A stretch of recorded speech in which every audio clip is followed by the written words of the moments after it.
क्या आपको भी कभी-कभी डर लगता है डिजिटल पेमेंट्स करते वक़्त कि क्या ये सेफ़ है? क्या आप सोचते हैं कि आरबीआई, बैंक्स, इंस्टीट्यूशंस ये सब आर दे डूइंग इनफ ताकि मेरी डिजिटल पेमेंट सेफ़ रहें? आपसे रिक्वेस्ट है इस वीडियो को बिल्कुल एंड तक देखिएगा ताकि आपको समझ आए वो मास्टर डायरेक्शंस क्या हैं जो रेगुलेटर ने बैंक्स को रेगुलेटेड एंटिटीज़ को दिए हैं ताकि आप सेफ़ रहें। डिजिटल पेमेंट सिक्योरिटी के लिए आरबीआई ने बहुत से circulars notifications over the period of time जारी किए हैं। Statement on developmental and regulatory policy दिसंबर 2020 में अनाउंस हुआ था कि आरबीआई एक मास्टर डायरेक्शन लेकर आएगी ऑन डिजिटल पेमेंट सिक्योरिटी पर और ये मास्टर डायरेक्शंस फरवरी 2021 में आए, जिसके अंदर कहा गया कि सारे बैंक्स के पास, रेगुलेटरी एंटिटीज के पास 6 महीने हैं इंश्योर करने के लिए कि आरबीआई की ये डायरेक्शंस पूरी तरह से फॉलो हों और वो डायरेक्शंस में वो वाला पार्ट जिस पे सर्कुलर्स पहले से जारी थे वो इमीडिएट इफेक्ट से इम्प्लीमेंट होने चाहिए। देखिए, RBI over a period of time circulars notifications लेकर आता रहता है। मास्टर डायरेक्शंस क्या करते हैं, उन सब टॉपिक्स को, सर्कुलर्स को, नोटिफिकेशंस को एक जगह पे समराइज करते हैं, कंसोलिडेट करते हैं। तो डिजिटल पेमेंट सिक्योरिटी कंट्रोल्स के ऊपर एक पर्टिकुलर समराइज या कंसोलिडेटेड मास्टर डायरेक्शन नहीं था और ये मास्टर डायरेक्शन फरवरी 2021 में आया है। आरबीआई को ये पावर कहाँ से आती है कि वो ये मास्टर डायरेक्शंस जारी कर सके? ये पावर आती है through banking regulation act 1949, RBI act 1934 end of course payment and settlement systems act 2007। इन सब लॉज के अंडर आरबीआई को पावर्स हैं वो इस तरह के डायरेक्शंस बना सके जो पब्लिक इंटरेस्ट के लिए बहुत ज़रूरी है। ये जो मास्टर डायरेक्शंस हैं, ये इम्प्लीमेंट हुई हैं, ये लागू होती हैं सारे scheduled commercial banks other than regional rural banks. Regional rural banks in master directions के स्कोप के अंदर नहीं आते। Payment banks, small finance banks and credit card issuing non banking finance companies भी आरबीआई की इस मास्टर डायरेक्शन के under covered है। रेगुलेटेड एंटिटीज या फिर आरईज भी कहा जाता है। इसी मास्टर डायरेक्शन के चैप्टर 2 में आरबीआई ने क्लियर डायरेक्शंस दी हैं जनरल कंट्रोल्स के ऊपर। उन जनरल कंट्रोल्स में पहले नंबर पर आता है governance and management of security controls. इसके अंडर बहुत क्लियरली आरबीआई ने बोला है कि बैंक्स या रेगुलेटेड एंटिटीज कोई भी नया डिजिटल पेमेंट प्रोडक्ट लेकर आते हैं तो उनको एक क्लियर पॉलिसी बनानी है। इस पॉलिसी में एक्सप्लेन करना पड़ेगा कि इस प्रोडक्ट की ज़रूरत क्या है, बिजनेस अलाइनमेंट कैसे होगा, ये सब चीज़ें। और 3 चीज़ों पे ये पॉलिसी बनेंगे। सबसे पहले है फंक्शनैलिटी, सेकंड है security and third is performance. इसको बार-बार इस मास्टर डायरेक्शन में एफएसपी के नाम से बोला गया है। इस पॉलिसी के अंदर मिनिमम ये चीज़ें तो आरई को बतानी ही पड़ेंगी। वो है कि वो कस्टमर के डेटा की कॉन्फिडेंशियलिटी, कॉन्फिडेंशियलिटी मतलब अनऑथराइज्ड लोगों को कस्टमर की डेटा जो है, हमारा बैंक अकाउंट डिटेल्स वगैरह, ये सब चीज़ें नहीं पता चले। डेटा की इंटेग्रिटी एंड कॉन्फिडेंशियलिटी को मेंटेन कैसे करेंगे। उसके अलावा कौन-कौन सा इंफ्रास्ट्रक्चर है, ह्यूमन टेक्नोलॉजी, जो इस प्रोडक्ट के लिए ज़रूरी होगा। इस प्रोडक्ट को स्टडी किया जाएगा, जो मैंने अभी आपको एक्सप्लेन किया एफएसपी प्रोटोकॉल के अंडर। इसके अलावा कस्टमर के प्रोडक्ट में डिस्ट्रप्शंस कम से कम हो, इसके लिए क्या किया जा रहा है।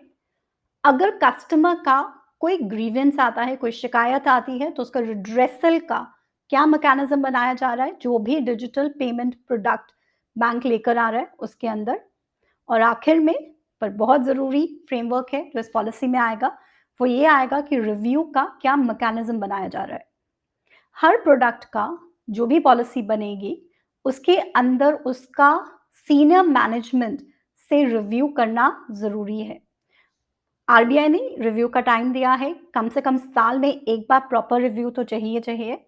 Of course depending on the product, depending on the policy, banks इसको कम भी कर सकते हैं, लेकिन 1 साल में एक बार रिव्यू तो होना ज़रूरी है पॉलिसी का, कि ये पॉलिसी बनाई गई है और जो एक्चुअल परफॉर्मेंस है वो ठीक से काम कर रही हैं कि नहीं कर रही हैं। ये पॉलिसी बोर्ड अप्रूव्ड होनी ज़रूरी है।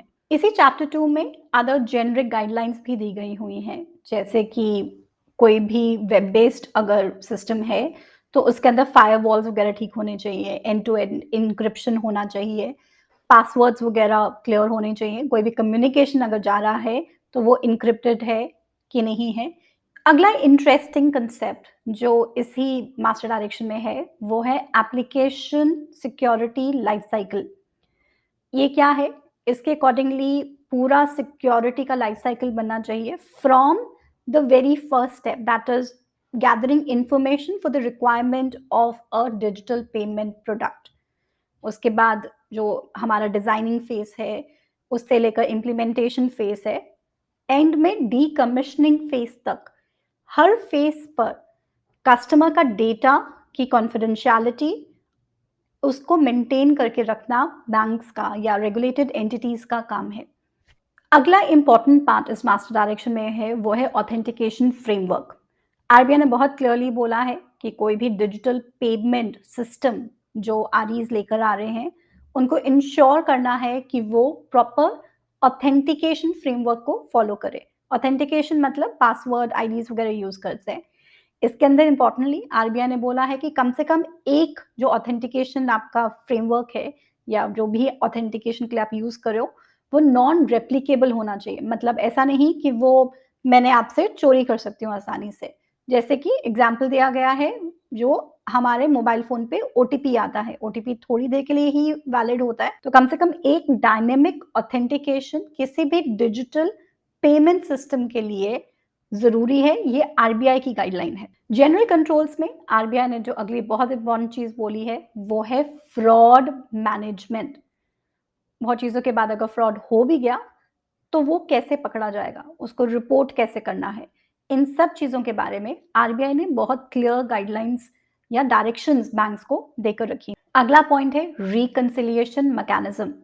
आरबीआई ने कहा है कि जितने भी स्टेक होल्डर्स हैं, उनको रियल टाइम पे, मतलब जैसे ही आप किसी भी डिजिटल पेमेंट सिस्टम से कोई भी ट्रांजैक्शन करते हो, उसी समय या फिर नियर रियल टाइम, मतलब जितनी जल्दी हो सके, जितने भी स्टेक होल्डर्स रहेंगे किसी भी डिजिटल पेमेंट सिस्टम के अंदर, थर्ड पार्टी, टेक्नोलॉजी पार्टनर्स, सब जने मिलकर उनको हर 24 घंटे में आपस में रिकंसाइल करना ज़रूरी है, ताकि कोई भी फ्रॉड या कुछ हो, वो इमीडिएटली पकड़ा जाए।